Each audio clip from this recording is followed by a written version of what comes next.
오늘은 고전시를 할 텐데 오늘부터 시작해서 고전시가라고 하는 거 간단하게만 어떻게 하는지 쌤이 이야기를 할게. 고전시가가 어려운 이유는 뭐다? 고전시가가 어려운 이유는 읽기가 어려워. 현대시가 더 어려운 게 맞아.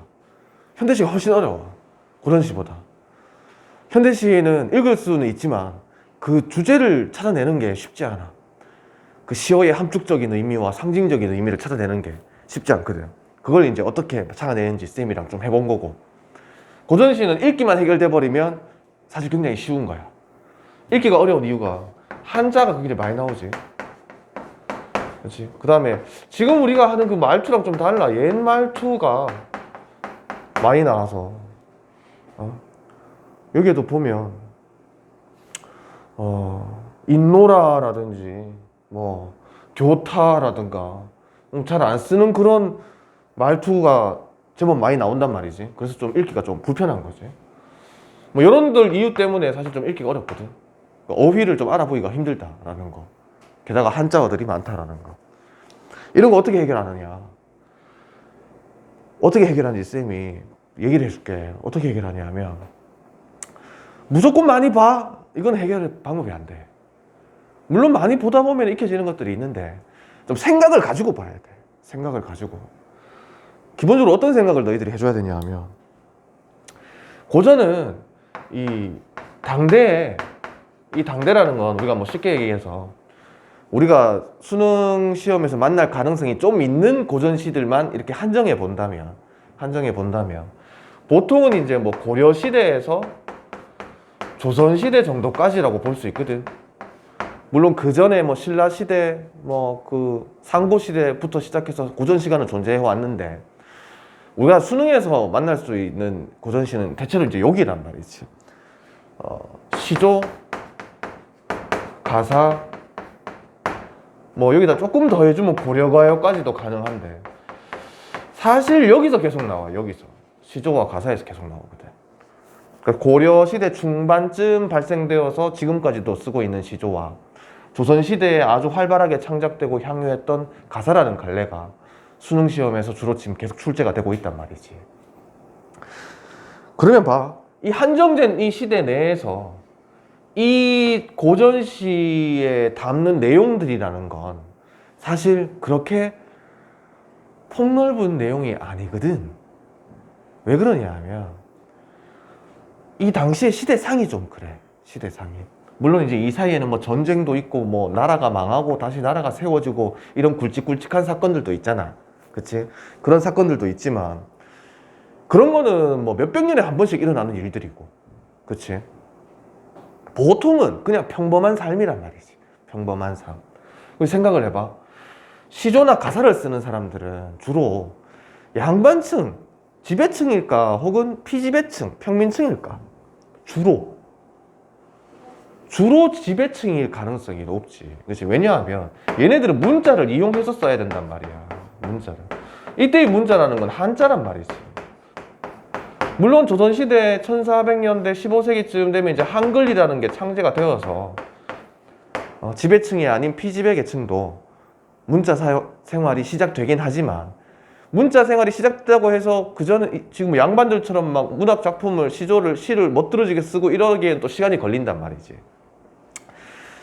너희들 이제 사설 시조를 여러 번 본 적이 있잖아. 뭐 두터비 파리를 물고라든지 님이 오마하거늘 이라든가 뭐 개를 연화문이나 기르되 뭐 이런 초장으로 시작하는 사설 시조, 중간이 엄청 길어지는 거 있지. 그치? 그런 것들은 작자층이 지배층이 아니거든. 그렇잖아. 그치? 근데 그 사설 시조의 형태를 보면 시조는 원래 사음으로 딱딱 떨어지잖아. 그치? 근데 평민층이나 이 피지배계층이라고 불리는 사람들이 시조를 막 따라 쓰는데 사음보가 안 되는 거야. 그러다 보니까 에라 모르겠다면서 쭉 느려 써버린 거라고. 그냥 그렇게 이제 만들어진 게 사설 시조야. 이제 그런 예에서도 우리가 알 수 있듯이 이 문자 생활이라는 건 사실 이 양반층, 지배층의 거의 전유물이었거든. 문자라는 건. 게다가 문학이라는 거는. 그지? 그러면 이런 작품에 담겨 있는 이 내용이라는 건 사실 양반들의 사상이나 양반들의 생활, 이런 것들이 주된 내용이 된다는 거지. 이해되지? 그럼 양반들이 어떤 사상을 가지고 있느냐? 어떤 사상을 가지고 있겠어? 얘네들은 머릿속에 충효 말고는 없어. 이게 가장 핵심적인 가치란 말이지. 유교적 가치. 임금에게 충성하고 부모님께 효도하고. 이게 별개인 것 같지만 사실 별개가 아니거든. 부모님께 효도하려면 과거급제 해야 돼. 그치? 과거급제를 해야 임금한테 충성을 할 수 있어. 집에서 글공부만 10년 한다고 임금한테 충성할 수 있는 거 아니거든. 불충하고 있는 중이야 지금. 집에서 10년 동안 글공부만 하고 있으면 임금을 위해서 내가 나란 일을 해야 되는 거야. 나란 일을. 관직을 얻어서 임금에게 충성할 수 있는 거거든. 관직을 얻으면 동네에 이제 플래카드 붙인단 말이야. 밤나무골에 이솔빗, 이솔빗 내 둘째 아들 차남 누구 이번에 뭐 진사시에 합격했다 뭐 이렇게. 그럼 잔치한단 말이지. 소 잡고 돼지, 아니, 소는 못 잡아. 돼지 잡고 잔치한단 말이지. 그래야 임금한테 충성할 수 있고 부모님께 효도할 수 있는 거거든. 이게 사실 별개가 아니란 얘기야. 이런 내용들을 담고. 양반들의 생활이란 게 뭐겠어? 양반들이라고 해서 다 글공부 열심히 해서 과거급제 하고 싶을까? 아니거든. 양반들 중에도 공부하기 싫은 농땡이들 엄청 많거든. 책만 읽으면 잠 오는 양반들도 엄청 많다고. 그럼 걔네들 뭐 하겠어? 논다고. 걔네들은 아침부터 일어나서 일할 필요도 없고 농산일 할 필요도 없고, 그치? 맨날 따뜻한 밥만 먹고 좋은 옷 입으면서 할 일이 없어. 공부는 하기 싫고. 그럼 어떻게 해? 논단 말이지. 풍류를 즐긴단 말이야. 기생집 들락거리기도 하고, 그 다음에 뭐 어디 뭐 좋은 경치 구경하면서 이렇게 논단 말이지. 주된 내용이 이런 내용들이란 말이야. 주된 내용들. 여기서 크게 벗어날 게 없어. 전쟁이 나거나 이러지 않는 이상. 그치? 전쟁이 나거나 이런 거면 전쟁이 났다 그러면 그걸 겪은 그런 경험이나 생각들을 문학 작품에 담을 수 있지. 그치? 뭐 선상탄이나 이런 것들처럼 전쟁 이후에, 아니면 또 뭐 일본에 사신으로 갔다 왔다 그러면 일본에서 보고 들은 신기한 문물들, 그런 걸 담을 수 있는 거지.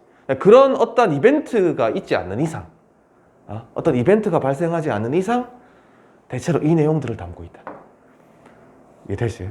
그러다가 이걸 못해. 이게 너무 지겨워. 그럼 어떻게 되는 거야? 그러면 자연인이 되는 거야. 더 이상 이제 속세에 미련이 없는 거지.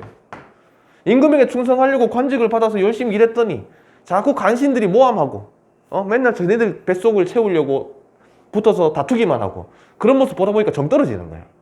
그렇지? 그러면 속세를 떠버리는 거지. 그렇지?